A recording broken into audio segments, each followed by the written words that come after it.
દેવાંશી, જે રીતના પરિણામ આવ્યા છે, મહારાષ્ટ્રની વાત કરીએ કે એક તરફ ભાજપ મોટી પાર્ટી તરીકે ઉભરી રહી છે, શિંદેની મુખ્યમંત્રી છે અત્યારે, અને તેમનો પાર્ટીનો સપોર્ટ પણ જોઈશે, તો શું નીતિશ કુમારે જે રીતે બિહારમાં કર્યું હતું એવું થવાની સંભાવના ખરા?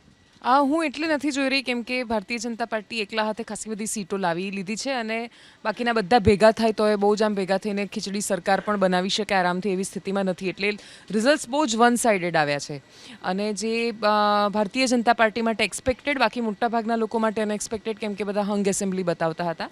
એટલે એ સ્થિતિમાં સારા પરિણામ છે કે સ્થિર સરકાર રહેશે. અને એનો બીજો સૌથી મોટો ઇશારો એ છે કે જે ફડણવીસે સહન કર્યું શિંદેના ઉપમુખ્યમંત્રી રહેવાનું, એવું એમને સહન નહીં કરવું પડે કદાચ સંભવતઃ. અને એટલે એવું થાય તો પણ ભાજપ માટે, કેમ કે ટેકાથી સરકાર ચાલતી હોય એટલે ત્યારે તમારે બહુ જ દબાઈને રહેવું પડે. કરપ્શન તમારા સાથી પક્ષો કરે તોય એનો ટોપલો તમારા માથે આવે.